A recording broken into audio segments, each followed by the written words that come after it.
Bienvenidos a Contacto Estrecho, un acercamiento a la economía política, con la conducción de Roberto Espinosa y las participaciones centrales de Bernardo Dickstein, licenciado en Administración, y Hugo Velázquez, licenciado en Economía, y en la coordinación Federico Lescano.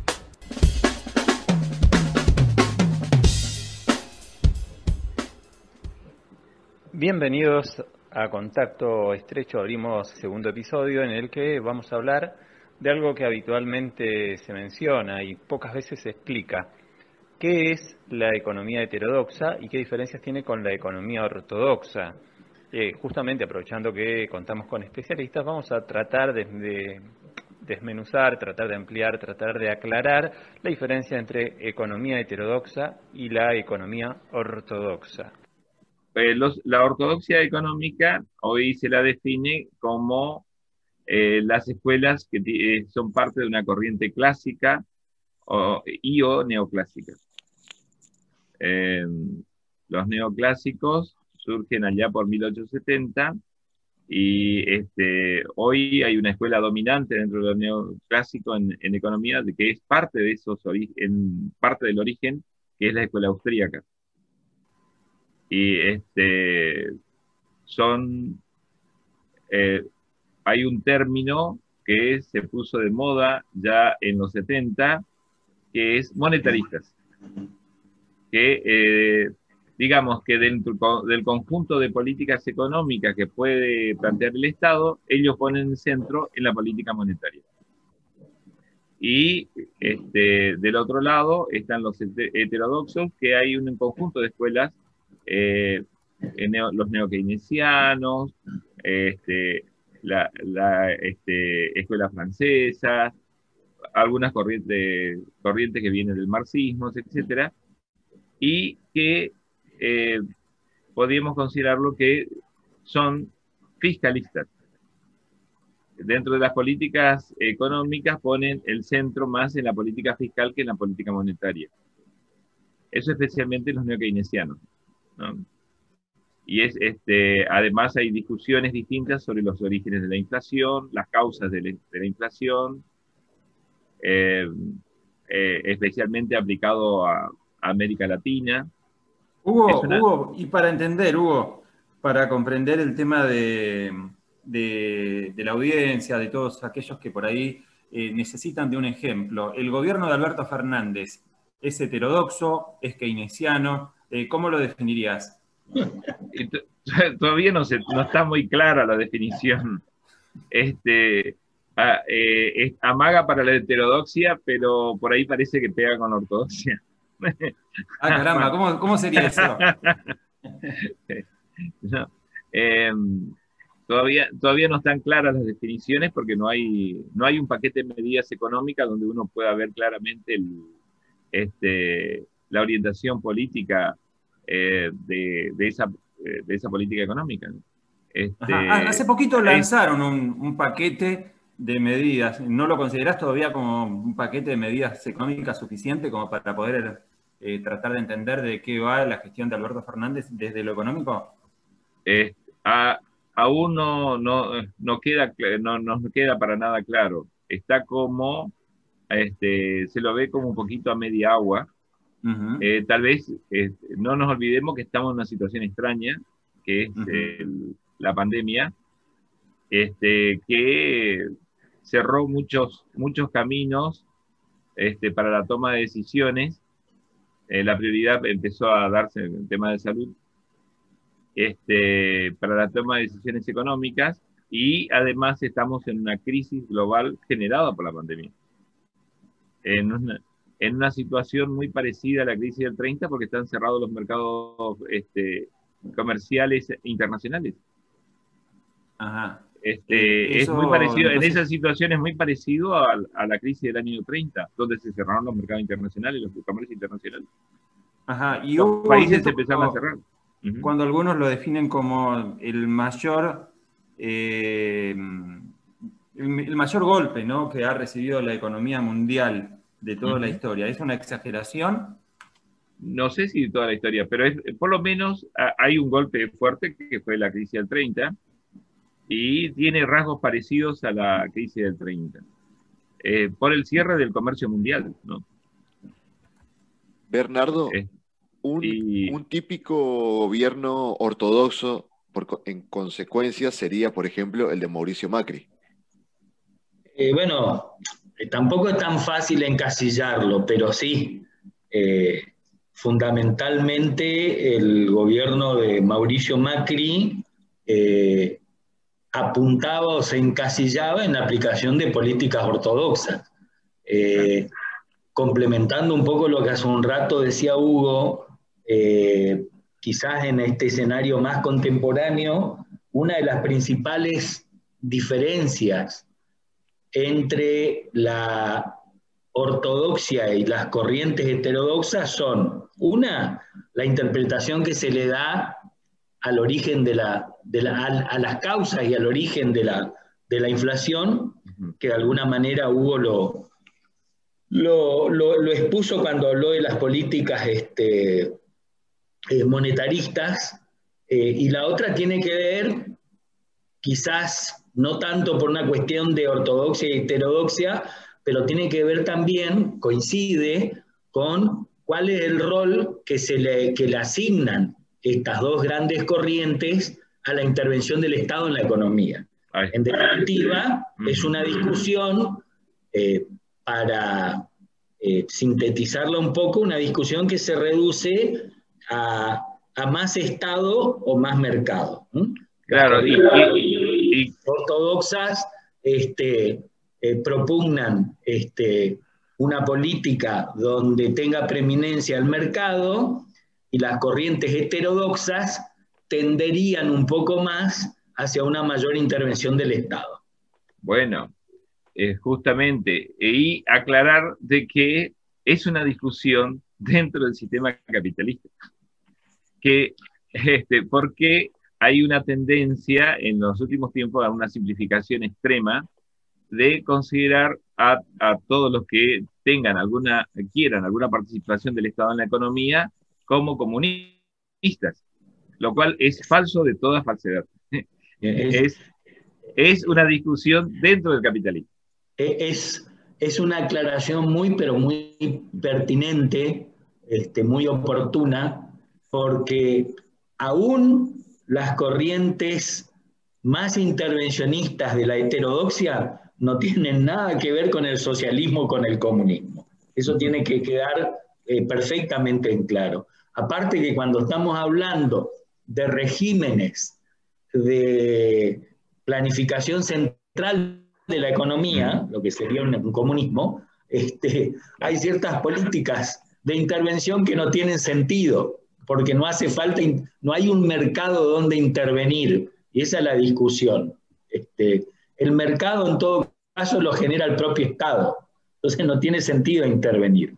Lo mismo que algunos dicen que cobrar muchos impuestos es de comunistas, y no. En régimen del comunismo no hay a quien cobrarle impuestos. A lo sumo pueden existir algunos impuestos al consumo, pero que tienen que ver con una cuestión de regular el consumo de bienes escasos para lograr una mejor distribución. Pero en definitiva, el punto central es lo que dice Hugo. Esto no tiene absolutamente nada que ver ni con el socialismo ni con el comunismo, sea la corriente heterodoxa que sea. Claro, es una discusión dentro del capitalismo. Sí, señor. Ahora, esto desmitifica esa cuestión, Hugo, Bernardo, Federico, de la acusación que muchas veces se le endilga al kirchnerismo con relación al tema que se viene del surdaje. Había declaraciones de Bolsonaro, por ejemplo, que hace poco decía, y este surdaje del gobierno de Argentina, eso desmitifica totalmente lo que están afirmando ustedes.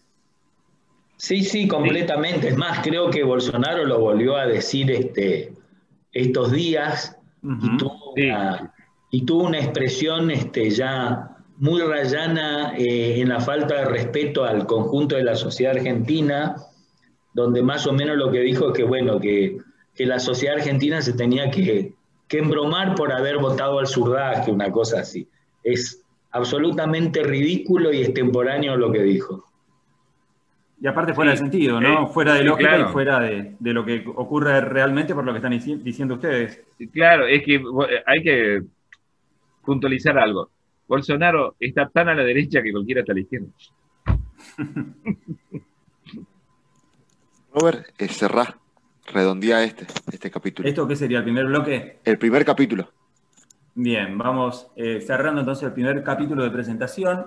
Ya se escuchó las distintas exposiciones, en este caso de Bernardo, de Hugo, en relación al tema económico y que puntualmente tiene que ver con la heterodoxia y la ortodoxia de la economía. Para graficar y para cerrar, chicos, el representante de la ortodoxia dentro de lo mediático, por ejemplo, ¿podríamos graficar a un Milei, a un José Luis Espert? ¿Son representantes de la ortodoxia? Es una posición extrema dentro de la ortodoxia. Ajá. Para Milei y Espert, Macri era keynesiano, para darse una idea. Estaba definiendo bastante, ¿no? Sí. Es otro, así como Bolsonaro en política está tan a la derecha que cualquiera está a la izquierda, Milei y Espert están tan a la derecha en economía que cualquiera está a la izquierda. Claro, sería entonces, tanto los Espert, los Milei, una ortodoxia extrema. Una ortodoxia extrema, sí. Está perfecto. Hay una breve mención a este tema.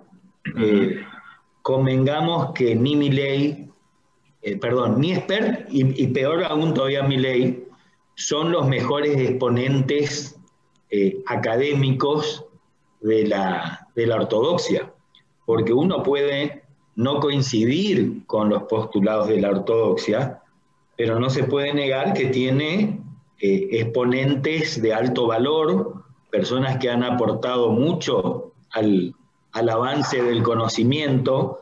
A mi entender, ni Milei ni Espert entran dentro de esa categoría. En muchos casos se basan en frases hechas, inclusive en falacias.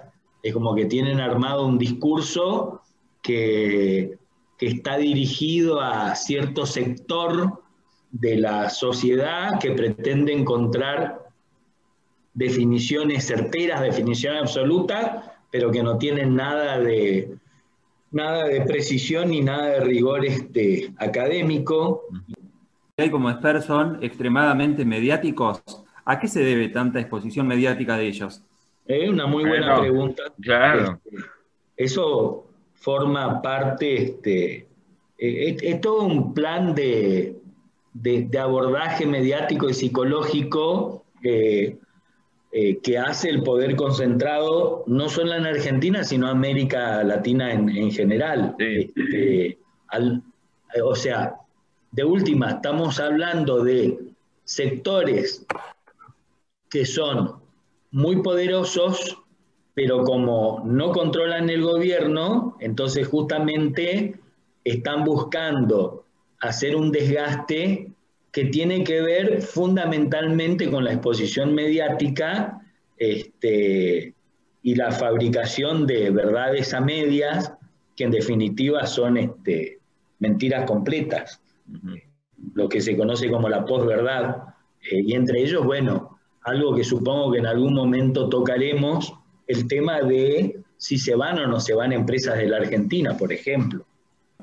Para la jornada de hoy teníamos previsto justamente uno de los temas prioritarios es ¿se van o no se van las empresas de la Argentina? Y el otro tiene que ver con algo también de mucha vigencia, de mucha tendencia, que tiene que ver con el impuesto a las riquezas. Sí, bueno, forma parte también todo de un mismo combo, por llamarlo de alguna manera. Esto tiene que ver con una puja que es eterna en la Argentina, con la diferencia que, bueno, que en esta coyuntura pareciera que esa puja se ha potenciado. ¿No tardó demasiado el gobierno, Bernardo, en insistir con el debate de impuestos a las riquezas? Porque por ahí esto tenía un campo muy fértil, ¿no?, dentro de la discusión, dentro del debate, cuando, por ejemplo, recién arrancaba la pandemia y por ahí la imagen de Alberto Fernández estaba por las nubes y a lo mejor tenía la potestad de instalar un debate que era a lo mejor sumamente necesario en ese momento, en donde los recursos no estaban y a lo mejor ameritaba ahí una especie de esfuerzo de los que más tienen, o no tenía el campo como para avanzar dentro de ese debate por el impuesto a las riquezas. ¿No hubo una decisión política de no avanzar todo lo que era necesario? Y puede ser, porque aquí hay un montón de componentes. Uno, que el gobierno, sin dudas de que, a mi entender, va bastante atrás o está bastante golpeado en la política de comunicación. Y cuando uno entiende necesario instalar un debate como el que vos estás mencionando, o pretender la adhesión de la sociedad a la implementación de ciertas políticas, la comunicación es muy importante. Y en esto hay que ser claro.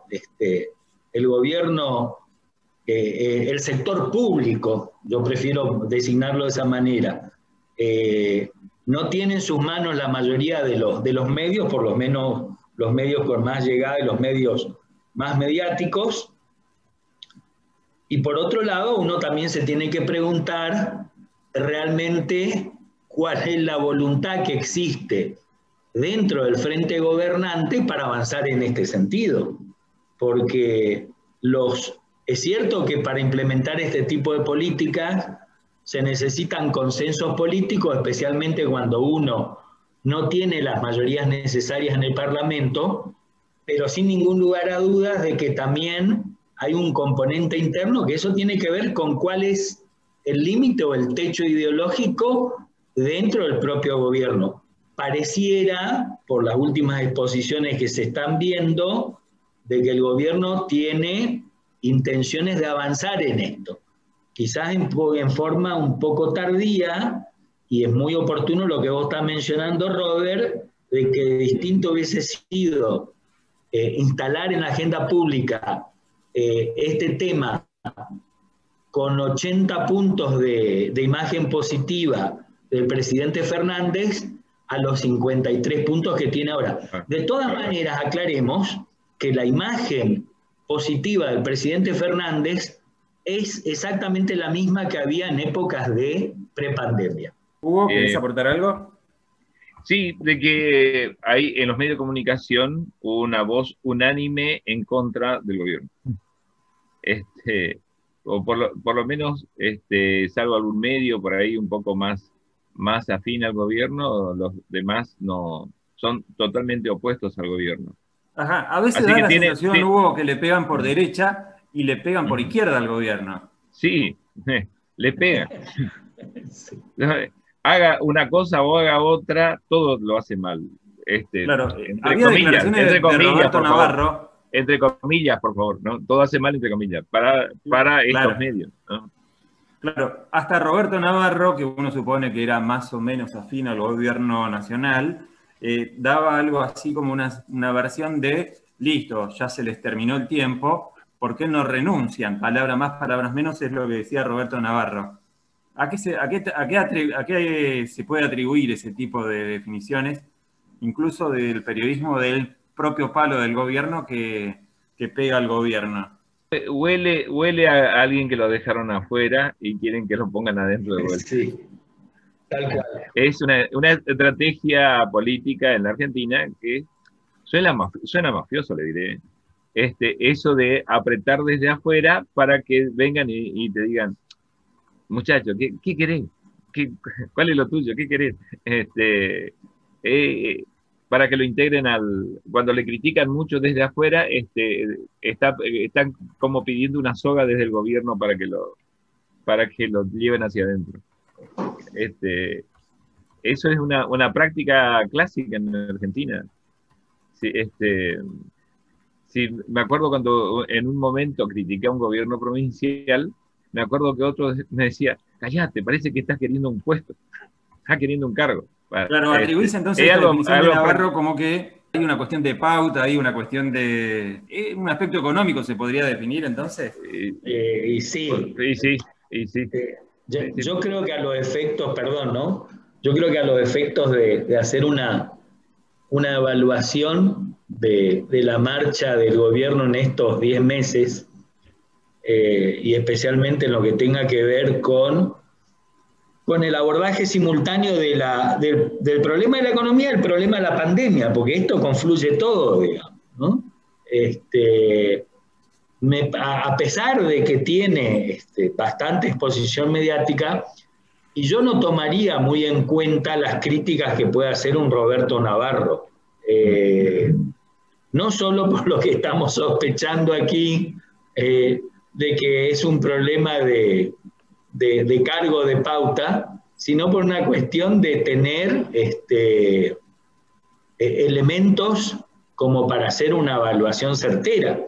Por supuesto que él como periodista y fundamentalmente como ciudadano, tiene derecho a decir todo lo que quiera porque tampoco incurrió en insultar a alguien. Ahora, si yo quisiera escuchar una crítica desde adentro, por decirlo de alguna manera, porque las hay también dentro del frente gobernante, y sin que sea una figura que tenga mucha exposición mediática, pero que sí tenga la suficiente formación como para formular una crítica, que es por lo menos lo que a mí me interesa, y no sé, yo le prestaría atención a lo que puede decir un Emanuel Álvarez Agis, por ejemplo, o Soatella, un economista que en su momento, aún perteneciendo a gobiernos de Néstor y de Cristina, es un gobierno que efectuó muchas críticas hacia adentro. A ese tipo de gente yo le prestaría atención, porque sé que lo harían, puede ser que a todos lo mueva algún otro tipo de intereses, pero a mí me consta que a ese tipo de gente le movería un interés fundamentalmente académico. Entonces claro, y del otro lado, justamente desde lo ideológico y hasta si se quiere de ese posicionamiento económico, Bernardo, no sé si leíste declaraciones de Joaquín Morales Solá, que dijo que el problema de la economía en realidad es Cristina. Pero bueno, eso entra dentro del terreno de lo que hace un rato decíamos. Eso está apuntado a formar opinión entre un sector de la opinión pública, no menor, por cierto, no hay que menospreciarlo, que en forma permanente, esto es algo que lo charlamos mucho con Hugo, hay sectores, hay personas que necesitan respuestas fáciles ante problemas complejos. Porque en todo caso el problema del gobierno sí lo tiene, o el problema de la economía sí lo tiene. No es únicamente una persona que se llama Cristina Fernández de Kirchner. Realmente es una simplificación absurda decir de que el problema es la presencia de Cristina en el gobierno. El frente gobernante es un frente variopinto, donde tan solo de la expresión del peronismo se pueden encontrar tres vertientes claramente diferenciadas: el albertismo, el masismo y el kirchnerismo, con todo el peso que puede haber conservado después de su paso por el gobierno. Y ni que hablar de los partidos aliados. En realidad, por ejemplo, este tema del impuesto, de esta contribución extraordinaria, porque ni siquiera es un impuesto, a las grandes fortunas, es la creación intelectual de un aliado del peronismo, no del mismo peronismo. Entonces no se pueden simplificar las cosas. Obviamente, este señor que tiene un pasado muy cercano a la dictadura, resulta que ahora viene y pretende dar cátedra y decir que el problema es Cristina o no es Cristina. En realidad una simplificación. Bueno. Los problemas de la economía, que los hay, ¿se van a terminar si Cristina desaparece de la escena? Esa es la pregunta que hay que hacerse. Ahora, Hugo y Bernardo, escuchen esta frase que tira justamente Morales Solá. La Argentina camina hacia una caída anual del PBI del 12%. Un abismo que no sucedió ni siquiera en el año de la gran crisis de principios de siglo, hablando justamente del 2001-2002. 2021 la guarda con cifras de pobreza superiores al 50% y con un desempleo de por lo menos el 17%. La emisión descontrolada de dinero para financiar el déficit fiscal podría terminar el año próximo en una inflación de entre el 56 y 75% anual. según el éxito o la derrota de algunas decisiones oficiales. En el mejor de los casos, la suba de precios será un tormento cotidiano de los argentinos. Los bonos argentinos, que no tendrán vencimiento hasta dentro de 3 años, son valuados por el mercado como procedentes de un país en default. Inexplicable desde la economía y las finanzas, la política tiene la explicación, dice un párrafo justamente en una definición de esta nota, Morales Solá. Bueno, es una voz opositora. A ver, es la voz de la oposición, lo que está expresando Morales Solá. Es decir, hay una parte interesada de un sector político, económico, ideológico, que es opuesto al gobierno y que quiere que el gobierno caiga. Lo que sí que va a caer el PBI, seguro que va a caer, como cayó en China el año pasado, como está cayendo en Estados Unidos, como está cayendo en todo el mundo por este freno de la economía mundial. Ajá, cae por la pandemia. Cae por la pandemia, Hugo y Bernardo, no cae por las medidas económicas del gobierno, ¿no? Claro, vos pensás, por ejemplo, que más de 30 millones de estadounidenses pidieron el subsidio al desempleo. Como consecuencia de la desocupación que está creando este proceso de la pandemia. Hay cosas hay variables que puede manejar el gobierno, pero hay estas variables no la manejan. Es una cuestión superior y exterior. Hay una frase que tiraste, Hugo, que me pareció muy fuerte y que pasó así como al pasar nada más, y que me parece que es de gran significancia. Dijiste, es la voz opositora, la de Morales Solá, que quiere que el gobierno caiga. Quiere que el gobierno caiga. El hecho de que quiere o que quieran que el gobierno caiga, ¿no hay una actitud ahí para reprochar, para cuestionar en tiempos democráticos? Por supuesto, por supuesto. Para hacer una analogía, me hace recordar mucho los tiempos de Irigoyen con su tercer gobierno. Como, hicieron varios intentos con el alvearismo de tratar de sacar al sector que representaba, a los sectores que representaba Irigoyen, pero después de una elección y vuelve a ganar Irigoyen. Entonces, a los conservadores de ese momento solo le quedaba el golpe. Solo les quedaba el golpe. Ya romper a la democracia. Bueno, suena fuerte, ¿no? Y hay una sensación de el sector de derecha muy recalcitrante en Argentina que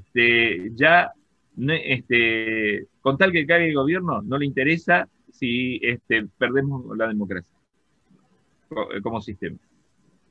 Fuerte, fuerte. Vos sabés que estaba en una discusión hace la Unión Cívica Radical acá en la provincia del Chaco, que posteaba algo de Bolsonaro cuestionando al gobierno de Alberto Fernández, hablando justamente de que el zurdaje está instalado y le hace muy mal a la Argentina, y había comentarios dentro de esa nota que decían, necesitamos un Bolsonaro que barra con toda esta mugre. Perdón. ¿Te das cuenta la expresión autoritaria? Claro. Sí. Fuertemente autoritaria. Robert, mira. Sí. Si alguien perteneciente a un partido como la Unión Cívica Radical vierte ese tipo de expresiones en el sentido de que necesitamos un Bolsonaro, es grave. Es grave por la institucionalidad de la República y es grave por la Unión Cívica Radical, porque estamos hablando de un partido más que centenario, un partido de origen popular.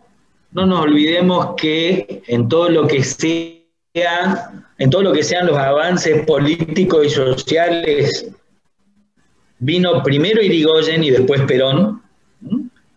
La UCR abrevó y contribuyó mucho a eso. Entonces, evidentemente, que haya un sector no menor de dirigentes radicales que diga eso significa que evidentemente el radicalismo, si no perdió el rumbo, anda bastante extraviado. Ahora, te hago una aclaración, Hago una aclaración. Si Comentario que quiero necesitamos... volver un poco fundamentalmente sobre las declaraciones que vos recién comentabas de Joaquín Morales Solá, que bueno, que es una expresión de la derecha fuerza, como decía Hugo, y yo quiero hacer hincapié en varias cosas, y arranco por la forma en que esto lo puede resumir. Hace no mucho alguien expuso 2 tapas de Clarín, donde en una decía: la pandemia hace estragos en la economía de Estados Unidos. Y la otra decía: la economía de la Argentina cae en picada por la cuarentena. O sea que lo que estaba diciendo es que caiga la economía de Estados Unidos, bueno, es comprensible y natural por la pandemia. Pero resulta que la economía argentina cae por las medidas que adoptó el gobierno en el sentido de implementar una cuarentena. O sea, ahí hay una diferenciación muy clara, y me parece que Solá se inscribe en esa línea de exhibir los problemas que estamos enfrentando como si fuese que son exclusivos de la Argentina, generados por el gobierno argentino, y como si fuese que en el resto del mundo no hay consecuencias a raíz de la pandemia. Respecto de lo que él señala de cuánto probablemente va a caer la economía argentina, lo mismo. Él lo expone como si fuese que en Argentina es el único lugar donde va a ocurrir eso. Resulta que la economía del Reino Unido en el segundo trimestre cayó un 19%, lo mismo que el Producto Bruto Interno Argentino. La economía del Perú, un modelo que tanto se lo exhibía como ejemplo a seguir en América Latina junto con Chile, cayó casi un 30%. La economía de la Comunidad Europea probablemente también va a caer entre 12 y 13 puntos. Entonces me parece que es muy importante exponer a estos personeros que exhiben las cosas como si fuese que el problema es pura y exclusivamente de la Argentina y generado por el gobierno argentino. Cuando habla con los probables índices de desocupación con los que vamos a terminar en el año, está bien, seguramente es catastrófico, es terrible, es tremendo, y hasta uno también podría pensar si es que el gobierno hizo todo lo que se podría o debiera haber hecho, ¿sí? Ahora, ¿por qué no exhibe otras cifras? Por ejemplo, Israel, que es un país que está a la vanguardia de la alta tecnología y que en un principio fue exhibido como ejemplo de cómo se debe enfrentar la pandemia, resulta que ahora tuvo que volver a un cierre que nosotros conocemos como fase 1 y tiene un 25% de desocupación. Entonces, evidentemente, estos no son problemas exclusivos de la Argentina, son problemas mundiales.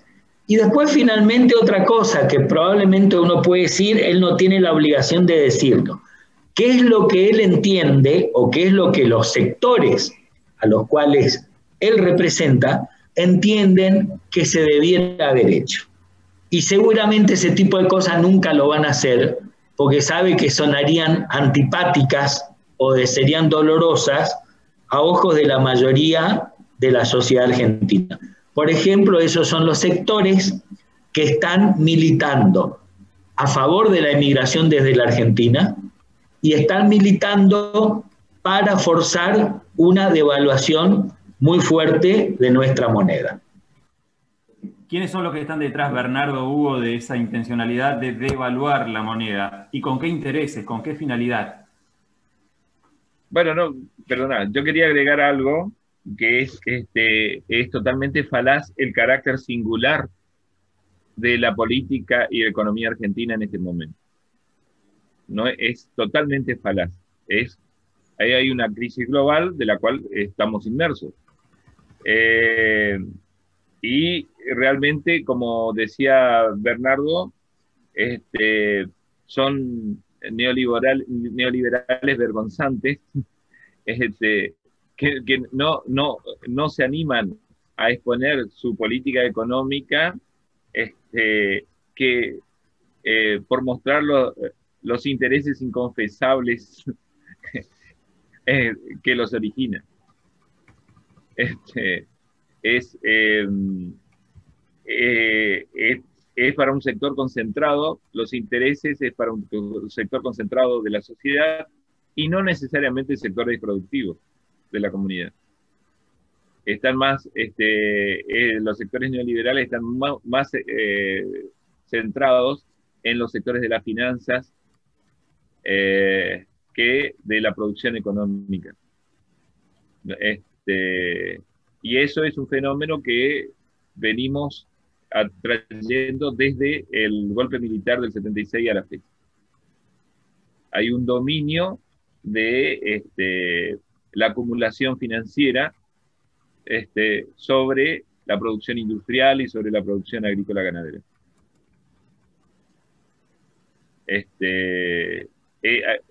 Solá está representando esos sectores, es voz de esos sectores hoy, es uno de los tantos. Y los medios de comunicación dominantes están, en general, su voz representa estos intereses, que son los intereses neoliberales hoy, representan a ese sector de la comunidad, que acumula a través de las finanzas. Y en relación a la devaluación, Hugo y Bernardo, ¿quiénes están detrás? ¿Y con qué intereses se movilizan, se motorizan para intentar o buscar devaluar en el país? En primer lugar, está en claro de que quienes están forzando una devaluación son fundamentalmente, no los únicos, pero fundamentalmente a mi entender, los sectores que están vinculados a la exportación de commodities, soja, trigo, maíz, especialmente soja.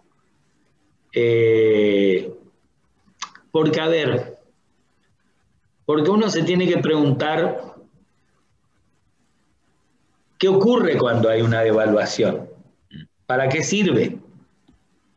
¿A quién beneficia?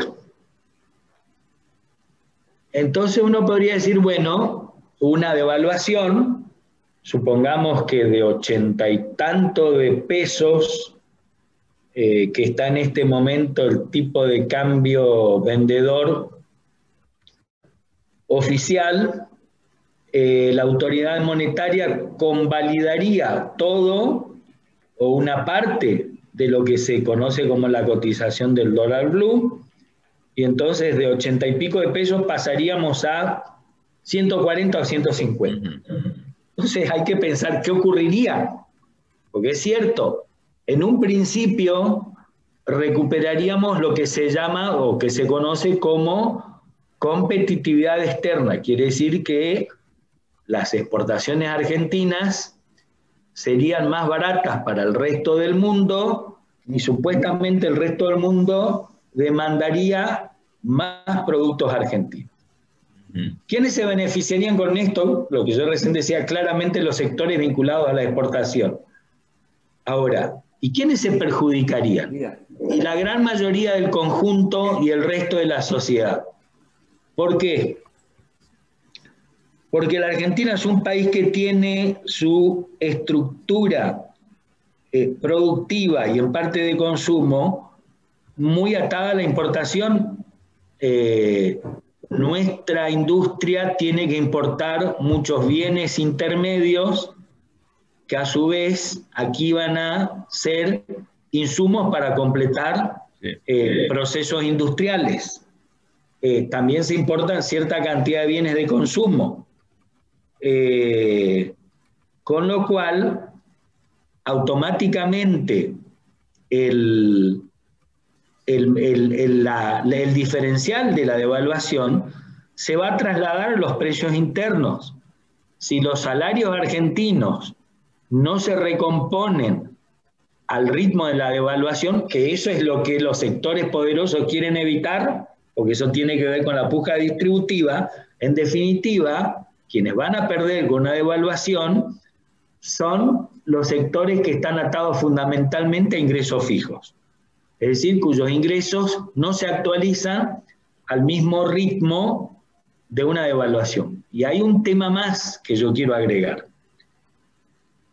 ¿Por qué en países como, por ejemplo, en Brasil, cuando hay una devaluación, el traslado a precios internos es muy chico, es un porcentaje minoritario en relación a lo que pasa, lo que pasa en la Argentina? Y hay un detalle que tiene especial importancia. El 75% del Producto Bruto Privado en la Argentina es generado por empresas extranjeras. Y esas empresas extranjeras tienen metas de rentabilidad en divisas extranjeras, dólares o euros, impuestas por sus casas centrales, con los cuales, para cumplir esas metas de rentabilidad, no le queda otra que ajustar su estructura de costos al ritmo de una devaluación. Esa es la explicación por la cual en la Argentina las devaluaciones tienen un efecto beneficio para pocos y durante poco tiempo. Sí, hay que recordar, en Argentina no todos estamos en el mismo barco. Exactamente. Así que ¿Cómo sería eso, Hugo? Que una devaluación no le pega igual a todos los sectores de la comunidad. En otros países que están en el mismo barco, producen una devaluación, bueno, tienen complicaciones, pero le afecta a todos los sectores en alguna proporción. En Argentina hay algunos que se benefician y otros que se perjudican. Claro, unos pocos se benefician. Y ¿Se podría decir, Hugo? ¿Se podría decir, Hugo, que unos pocos se benefician en detrimento de la mayoría? Sí. Profundiza la concentración. Y bueno, en síntesis, lo que decía Bernardo, las importaciones de insumos para la industria, una devaluación. Hacemos una devaluación. Bien. Importamos insumos para la industria, más caro. O bienes de capital, perdón. Bueno, y bienes de capital. Insumos y bienes de capital, más caros. A inflación. Eso se va a trasladar a precios. La exportación de bienes salarios. Argentina exporta bienes que son parte de la canasta familiar. Exportar carne, exportar harina, exportar, bueno, maíz, etcétera, sus derivados, son parte de la canasta familiar argentina. Por lo tanto, aceites, exportar aceite, va a trasladar a precios, otro impulso a la inflación. Después, las cadenas de valor dentro de Argentina, que además no todos son nacionales, las cadenas de valor de los distintos mercados, es decir, en la cadena de valor hablamos cuando la corriente que va desde las materias primas al consumidor final, que está concentrada y que son los que definen los precios que al final, en la final de la cadena de valor, lo paga el consumidor. Y esos sectores concentrados también presionan a la subida de precios. Así que tenemos distintos orígenes para generar más alta de precios. Ellos van a ser beneficiados, ¿no? Los sectores exportadores, de commodities van a ser beneficiados, las empresas extranjeras porque va a caer el salario en pesos, va a ser más barato en pesos, por lo tanto va a ser más barato en dólares. Al devaluarse va a ser más barato en dólares. Ellos que miden en dólares y en euros, va a bajarse sus costos, pero la mayoría de la población la mira por TV. ¿Pero por qué? Porque está en el otro barco. No está en el barco que va a ser beneficiado con la devaluación. Sí, yo quisiera agregar algo más, Robert. Algo que por ahí cuesta entender. si se devalúa la moneda doméstica, al mismo Estado le va a costar más pagar la deuda. Porque, a ver, para que se entienda, la deuda nominada en moneda extranjera no es del Banco Central, que es el custodio de las reservas de divisas. La deuda es del Tesoro de la Nación.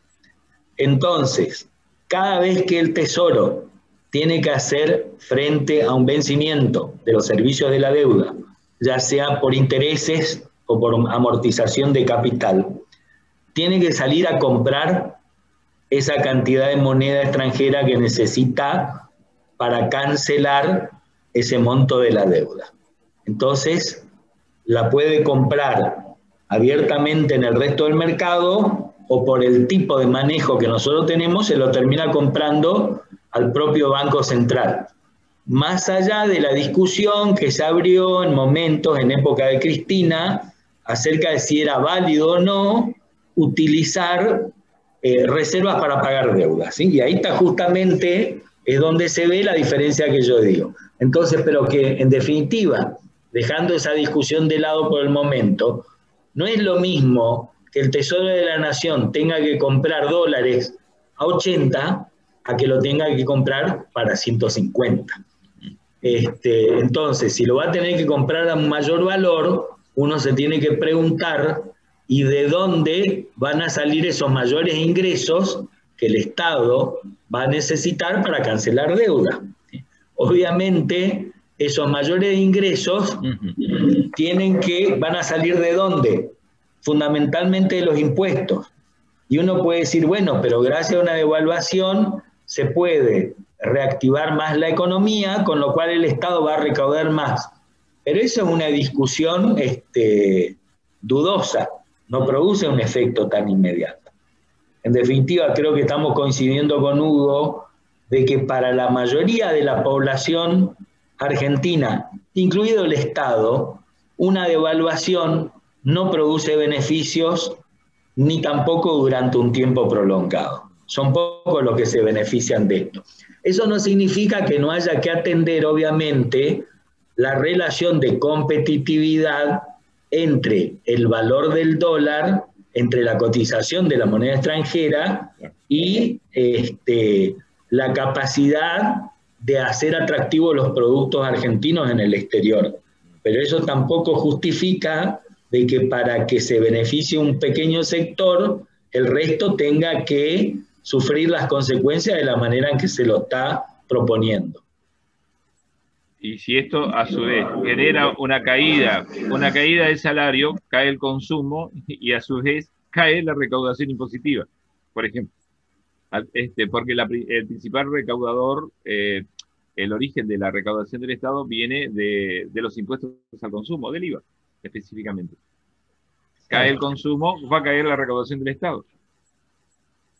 Esto ha sido entonces un resumen de lo que puede enfocarse o de lo que puede definirse con este programa, ¿no? Contacto estrecho, un acercamiento a la política y a la economía y a la política. Esto que decían Hugo, que decía Bernardo, básicamente es lo que resume de qué va este programa, ¿no? De Contacto Estrecho.